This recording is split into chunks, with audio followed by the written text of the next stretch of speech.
Assalamualaikum warahmatullahi wabarakatuh. Apa kabar semuanya? Semoga kesehatan dan keberkahan selalu menyelimuti kita semua. Amin. Kali ini saya membawakan ringkasan kisah dakwah Nabi Muhammad SAW ketika pamannya Abu Tholib di akhir hayatnya menolak untuk masuk Islam. Sebelum saya mulai, saya ucapkan terima kasih kepada semuanya karena sudah klik channel ini. Langsung saja check it out. 6 bulan setelah pemboikotan kaum Quraisy selesai, Abu Tholib mulai sakit-sakitan karena umurnya pun sudah bertambah tua. Serta lika-likunya dalam memperjuangkan dan melindungi Nabi Muhammad yang begitu banyak rintangan. Dari hari ke hari kesehatannya pun semakin memburuk. Di sisi lain, kaum kafir Quraisy pun terus berusaha membujuk Abu Tholib agar tetap tidak mau masuk Islam.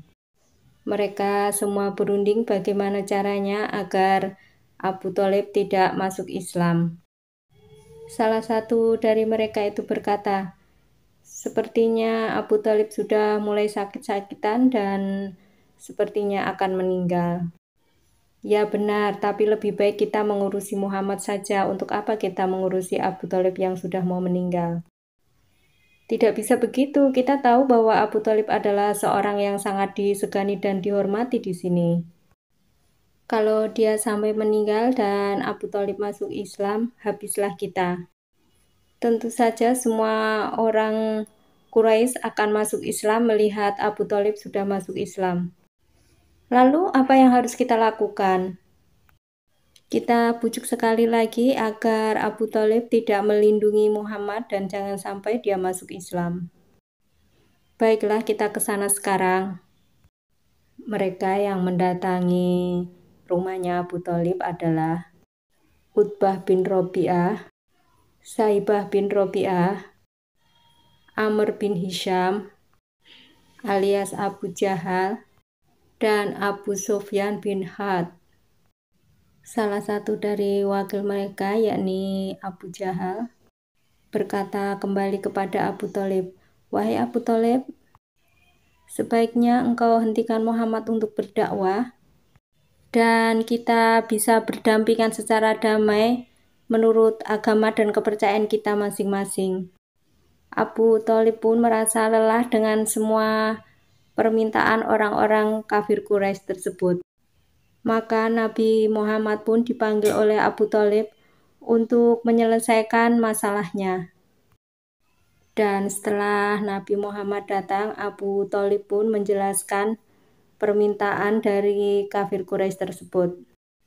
Abu Tholib pun berkata, "Wahai keponakanku, mereka memintaku untuk menghentikan dakwahmu dan tidak saling mengganggu dengan agama yang dianut masing-masing."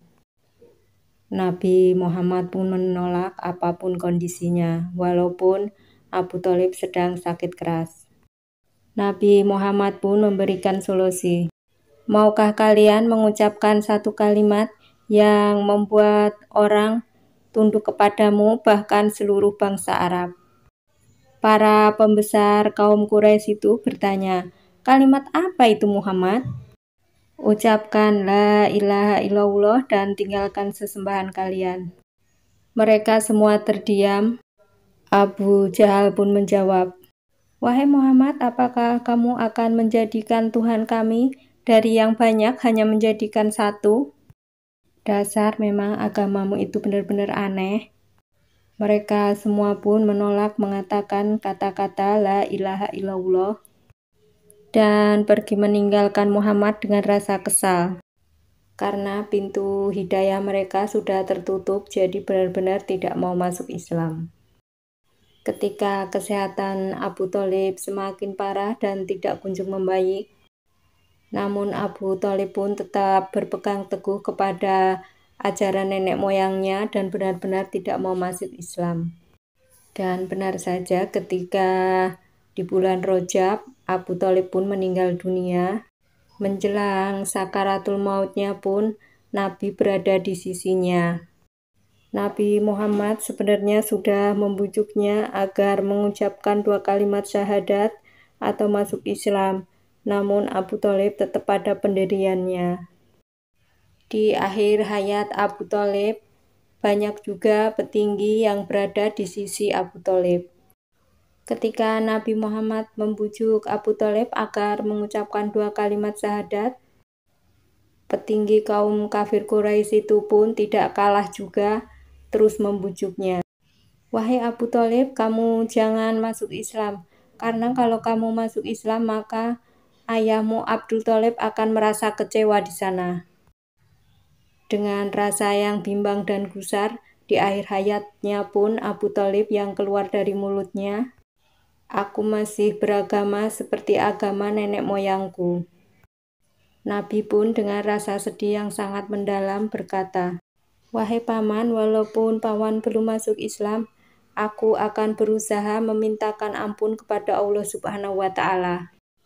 Namun kemudian akhirnya Allah pun menurunkan surat At-Taubah ayat 113.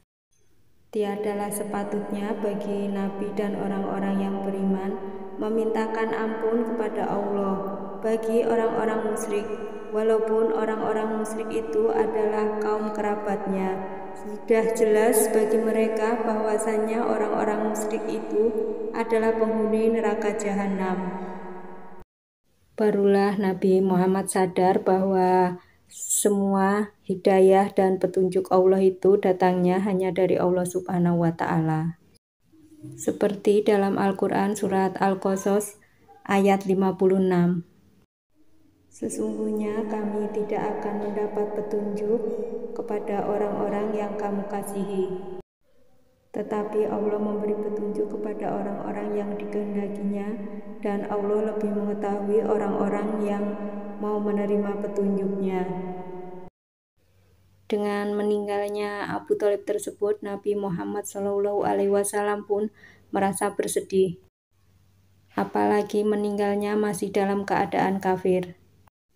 Bahkan salah satu pamannya yang sudah masuk Islam pun menanyakan, "Apakah tidak ada keringanan untuk Abu Thalib di akhirat sana?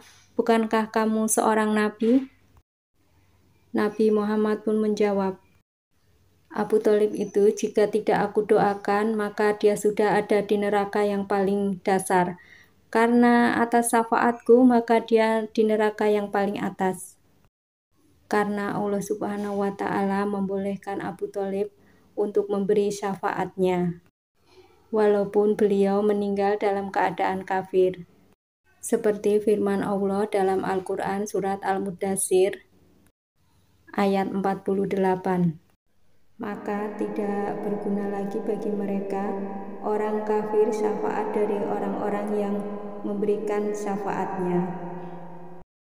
Syafaat yang diberikan Abu Thalib tidak lantas membuat Abu Thalib keluar dari neraka. Hal ini semata-mata karena beliau Abu Thalib selalu berkorban untuk Islam, bukan karena kedekatan keduanya antara paman dan ponakan. Seperti disebutkan dalam hadis Bukhari nomor 6564 dan Muslim 210.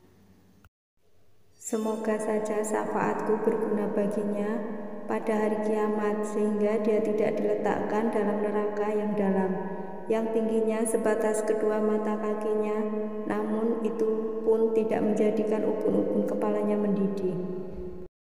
Itu tadi rangkaian kisah dakwah Nabi Muhammad SAW ketika di akhir hayatnya Abu Thalib enggan masuk Islam. Jika saya salah bercerita, saya mohon maaf sebesar-besarnya. Jika ada yang kurang, boleh ditambah di kolom komentar. Akhir kata, wassalamualaikum warahmatullahi wabarakatuh. See you next video.